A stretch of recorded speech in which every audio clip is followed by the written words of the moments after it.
चुनाव का प्रचार शुरू हो चुका है और हमारे अध्यक्ष अख्तर उल इमान साहब की लीडरशिप में काम चल रहा है। अब सीमांचल में 4 दिन का हमारा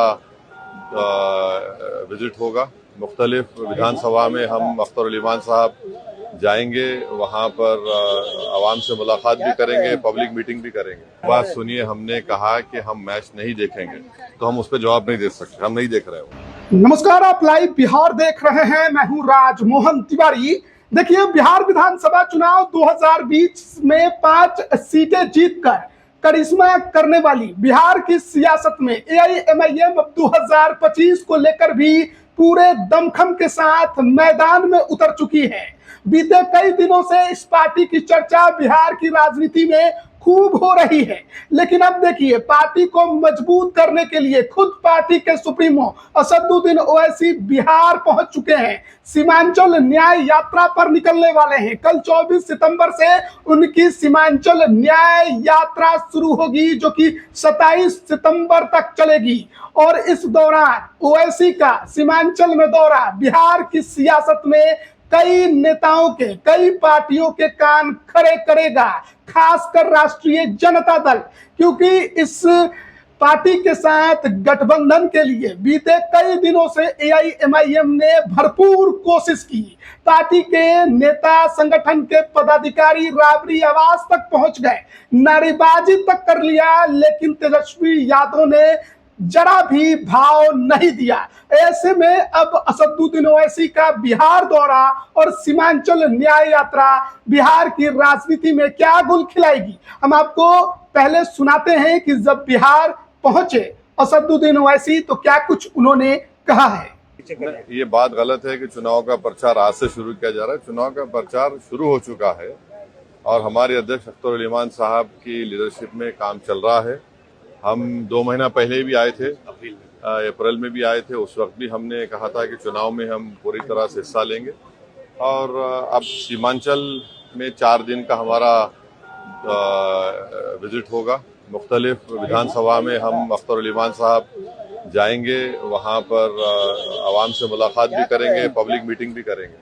सर, क्या उम्मीद करते हैं? जैसे सीडब्ल्यूसी का मीटिंग कल से हो रही है पटना में, बिहार चुनाव सामने है, घोषणा भी हो गई है, क्या लगता है इस बार चुनाव में किस तरह कदम जा सकते हैं? हमको हमारी पार्टी की फिक्र, हमारे कैंडिडेट्स की, हमारे उम्मीदवारों की हमको फिक्र है। उनको कामयाब करना हमारा मकसद है। और उस सिलसिले में चाहे बिहार की में जो पीड़ित कमज़ोर लोग हों, जिसमें दलित, मुसलमान हैं, या फिर सीमांचल की डेवलपमेंट की बात हो या इंसाफ की बात हो, ये सब लड़ाई तो जनता ने देख लिया कि अख्तर उल इमान साहब एक अकेले विधायक रहते हुए भी उन्होंने बड़ी ही पुरजोर तरीके से और बड़ी बहादुरी के साथ, बेबाकी के साथ बिहार के लिए और खासतौर सीमांचल के इंसाफ की लड़ाई लड़ी है। तो यही उम्मीद करते हैं कि आगे भी हम करेंगे। थर्ड फ्रंट की कोई उम्मीद है सर?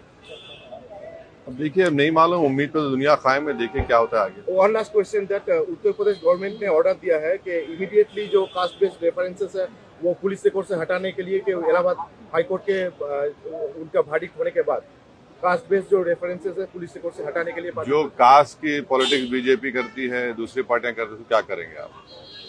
जो कास्ट के नाम पर सम्मेलन करते हैं उसको क्या करेंगे आप? वो देख लीजिए। सर, लास्टली सर, पाकिस्तान का प्लेयर जिस तरह से बिहेव कर रहे हैं आजकल, आपने भी देखा लास्ट मैच में। एक बात सुनिए, हमने कहा कि हम मैच नहीं देखेंगे, तो हम उस पर जवाब नहीं दे सकते, हम नहीं देख रहे हो। तो अभी आपने सुना पार्टी के सुप्रीमो ओवैसी को, साफ तौर पर उन्होंने सीमांचल न्याय यात्रा के बारे में पूरी जानकारी दी। वहीं कल पटना में जो कांग्रेस के सीडब्ल्यूसी की बैठक होने वाली है, उस पर भी उन्होंने अपना विचार रखा। और साथ ही साथ पाकिस्तान को लेकर जो इन दिनों काफी चर्चा छिड़ी हुई है, जो भारत पाकिस्तान मैच हुए, उस पर भी उन्होंने साफ तौर पर कह दिया कि देखिए, हम तो मैच नहीं देख रहे हैं, इसलिए हम उसके बारे में कुछ भी नहीं कहना चाहते।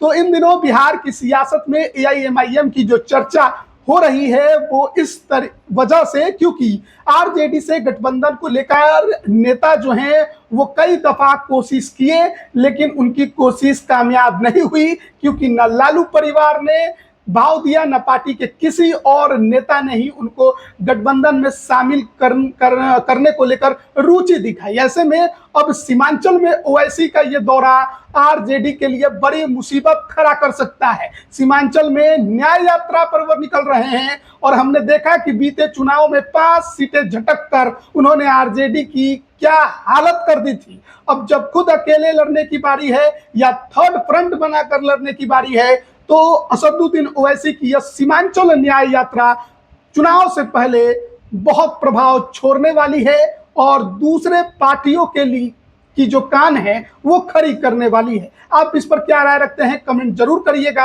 आप सभी का बहुत बहुत धन्यवाद।